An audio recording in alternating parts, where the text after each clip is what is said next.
In the final, desperate year of World War II, Japan unleashed a weapon unlike anything the modern world had ever seen. Nearly 4,000 young men climbed into aircraft with no intention of returning. Their mission was not survival. It was destruction, at any cost. The Allies called them Kamikaze. To the Japanese command, they were the divine wind that would sweep away the enemy. Flying outdated, underpowered planes packed with high explosives, these pilots aimed to crash directly into American ships, turning themselves into human bombs. It was a strategy born not from strength, but from desperation. The idea was terrifying. A plane that did not care about living, only killing, was almost impossible to stop. Yet here lies the haunting truth. 3 out of 4 kamikaze pilots never reached their targets. Some were shot down in flames. Others lost their way, crashed into the sea, or never even found the enemy fleet. Still, those who did strike changed naval warfare forever. Thousands of sailors died. Ships burned. The Pacific became a graveyard. And behind every attack was a young man who had written his final letter home, who had already accepted his death before he ever left the ground. This is not just the story of suicide pilots. It is the story of fear, faith, and futility, of men ordered to die, and the terrible odds they faced.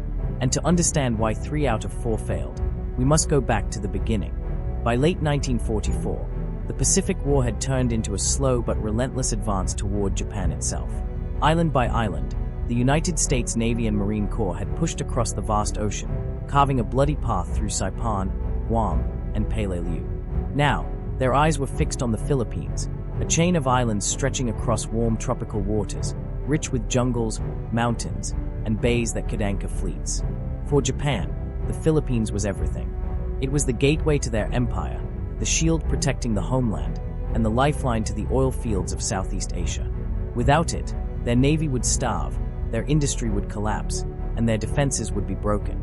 For the United States, the Philippines was the key to victory. General Douglas MacArthur had sworn, "I shall return," after being driven out in 1942. Now he intended to keep that promise. Capturing the islands would cut Japan off from vital resources, give the Allies air bases within striking distance of the Japanese mainland, and deal a crushing blow to enemy morale. The stakes could not have been higher. The battles were fought under blinding tropical sun and in seas that could turn from calm blue to typhoon in hours. Thousands of ships and planes crowded the waters, making the Philippines see one of the most dangerous arenas of the entire war. It was here, in this cauldron of steel and desperation, that Japan unleashed its most radical weapon, the kamikaze. And for the sailors who saw them diving from the clouds, it was the beginning of a nightmare unlike anything they had faced before. The idea of the kamikaze did not appear overnight. By the autumn of 1944, Japanese commanders were staring into a grim reality. Their once proud navy had been shattered at the Battle of the Philippine Sea, so many planes destroyed that the Americans mockingly called it the Great Marianas Turkey Shoot. Japan could no longer match the industrial power of the United States. New battleships and carriers rolled off American shipyards at a pace Japan could never hope to equal. And yet, Japan still possessed one resource in abundance: young men willing, sometimes eager, to die for the emperor. Rear Admiral Takiji Nishi, a hardened naval strategist, gave that desperation a terrible shape. He proposed a special attack unit, pilots who would deliberately crash their planes into enemy ships, transforming outdated aircraft into guided missiles powered by human sacrifice. The first kamikaze squadrons were hastily assembled. Many pilots were little more than boys, some barely trained. Their aircraft were patched together from what remained, Zeros stripped of armor to carry 500-pound bombs, trainers converted into flying coffins. Mechanics worked feverishly in jungle airstrips, hiding planes under camouflage netting while shortages of fuel and ammunition worsened. To the commanders, it was a grim calculation. They knew most of these men lacked the skill to challenge American aces. But perhaps they did not need skill. A single hit on a carrier or transport could kill hundreds, cripple a fleet, and, most importantly, terrify the enemy. Japanese intelligence promised that American sailors feared death more than Japanese pilots did. This assumption would prove both right and tragically wrong. On the eve of their first mission, the atmosphere was heavy with ritual. Pilots were given white headbands marked with the rising sun. They drank ceremonial cups of sake. Some wrote farewell poems, their ink smudged by trembling hands. Commanders told them their deaths would be holy, their sacrifice eternal. The young men bowed, saluted, and climbed into machines that would not bring them back. Meanwhile, Across the waters, the American fleet pressed forward, unaware of what awaited them. To the sailors, the skies above the Philippines seemed almost calm. They had seen Japanese air raids before and expected more of the same. Enemy planes diving, bombs dropping, dogfights raging. What they could not yet imagine was an enemy that no longer cared about survival. The stage was set. The fuel lines were filled. The engines roared to life.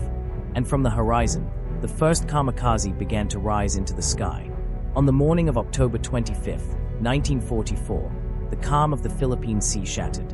American task forces closed in on Leyte Gulf, landing troops on the beaches under a burning sun. The invasion had begun.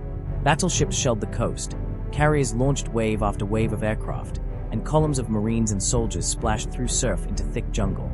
At first, everything seemed to go according to plan. Japanese resistance on the beaches was fierce but fractured. American warships dominated the sea, filling the horizon with steel.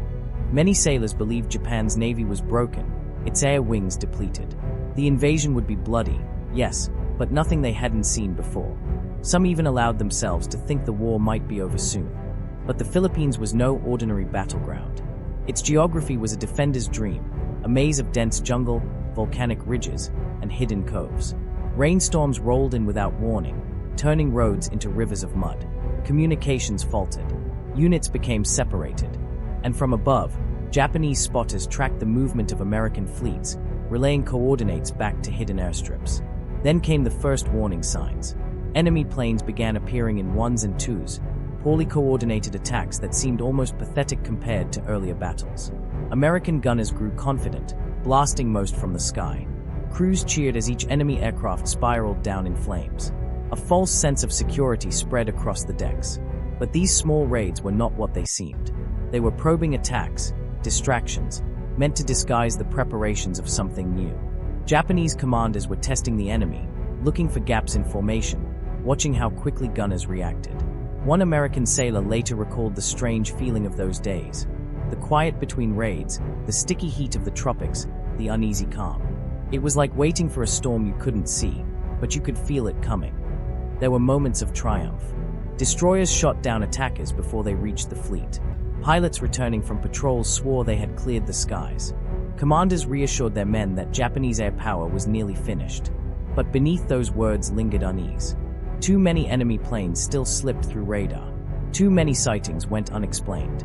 And in hidden hangars across Luzon and Leyte, young kamikaze pilots prepared for their first true wave of attacks. Engines coughed to life. Mechanics pulled away the camouflage nets. Commanders whispered final prayers. The Americans believed the skies belonged to them. They were about to learn otherwise. The first true kamikaze strike came just after noon on October 25, 1944. American radar screens lit up with dozens of blips racing in from the north. Lookouts shouted warnings. Anti-aircraft guns swiveled skyward. But this attack felt different. The enemy planes did not peel away under fire. They did not try to escape. They came on, straight and unflinching, diving at impossible angles. On the deck of the escort carrier USS St. Lo, sailors watched in disbelief as a Zero burst through the flak, smoke trailing behind its wings. It never pulled up. It slammed into the flight deck with a thunderous explosion. The impact tore open the hangar, igniting fuel lines and bombs stacked below. Within minutes, the St. Lo was a fireball, her crew leaping into the burning sea. She became the first major warship in history sunk by a suicide attack. Panic spread. Sailors realized these were not ordinary raids. They don't care if they die, one survivor shouted. Fear gripped the decks. The sky was filled with black bursts of flak, tracer fire streaking like fiery threads. The roar of engines mixed with the screams of wounded men, the clang of alarms, and the smell, burning fuel, scorched flesh, salt spray. American gunners adapted quickly. Quad-mounted Boffers and Oerlikon cannons hammered the air, their barrels glowing red. Some kamikazes were blown apart before reaching their targets, falling into the waves in twisted pieces. But enough slipped through. Each one that struck was catastrophic. Destroyers like the USS Abner Reed and USS Bunker Hill became infernos within seconds of impact. Planes hit stacks, fuel tanks, ammunition stores. Every weak spot a naval architect had tried to protect. Explosions ripped through steel. Fires raced unchecked. Men were trapped below decks, pounding on sealed hatches as smoke filled the corridors. For the Japanese pilots, the final moments were brutal and brief. Anti-aircraft shells shredded wings, but still they kept diving. Some missed and crashed harmlessly into the sea, swallowed instantly by the waves. Others clipped masts or rigging, tearing planes apart before impact. But those who struck true often died knowing they had taken hundreds of men with them. American crews learned to fire even after a plane was certain to hit, trying desperately to knock it off balance, to make it crash at an angle instead of driving straight into the heart of a ship. Survival sometimes came down to inches. One destroyer escort reported a kamikaze clipping the water just before impact, skipping like a stone across the waves and smashing into the hull. It detonated at the waterline, tearing the ship open. The vessel sank in less than an hour. By nightfall, the seas off Leyte were littered with burning hulks, oil slicks stretching for miles, and lifeboats crammed with wounded men. The Japanese had lost dozens of planes. But for every one that hit, the cost to the Allies was horrifying. Confidence cracked. Men whispered that if this continued, no ship was safe. Yet, amid the carnage, a realization hardened among American commanders. The kamikaze were terrifying, but not unstoppable. Radar, fighter patrols, and walls of concentrated fire could blunt their impact. Japan could destroy ships, but not the industrial might that kept replacing them. The kamikaze had drawn blood, but in doing so, they revealed Japan's desperation. And for the first time, both sides began to understand the grim truth. This was not a war Japan could win. By the end of October 1944, the waters off Leyte were a graveyard. Smoke still rose from the sea, slicks of burning oil stretched across the waves, and lifeboats drifted among wreckage.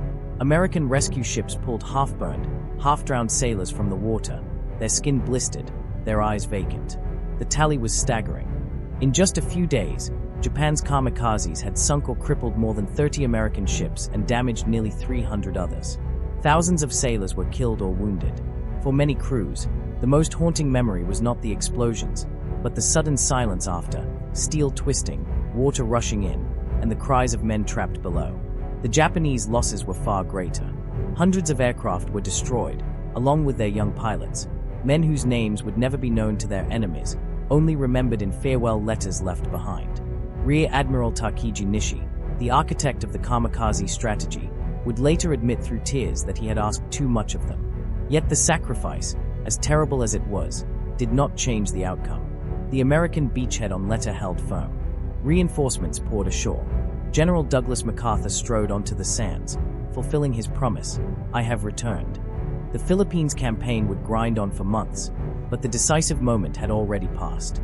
Japan had unleashed its most desperate weapon, and while it shocked the Allies, it could not turn the tide. For the sailors who survived, the memory of flaming aircraft diving from the sky would never fade. For the families of those young Japanese pilots, their sons' deaths were honored as divine sacrifice. But history would mark it differently, as proof of a nation cornered, fighting with courage, but also with futility. The battle was over. The war, however, was entering its darkest chapter. The kamikaze attacks at Leyte Gulf marked the beginning of a new and terrible chapter in warfare. Never before had an organized military force weaponized the deliberate sacrifice of its own pilots on such a scale. To the Japanese command, it was an act of honor, proof that loyalty and spirit could defy overwhelming odds. To the Allies, it was a nightmare, an enemy that could not be reasoned with, could not be deterred, and could only be destroyed before it struck. In the months that followed, kamikaze tactics spread across the Pacific. Hundreds more ships were hit. Thousands more lives were lost. The lesson was brutal but clear. Determination alone could not defeat firepower and industry. Japan's sacrifice slowed the American advance, but it could not stop it. After the war, memories of the kamikaze lingered. In Japan, they became symbols of tragedy as much as patriotism. Young men sent to die because their leaders had no other plan. In the West, they became a warning of what desperation in war can create, a weapon built not from technology, but from human bodies and broken hope. The kamikaze taught the world that even the most fearless sacrifice can be wasted, that courage without strategy becomes slaughter. And the image endures, a lone plane, engine screaming, diving from the sun, not toward victory, but into the silence of the sea.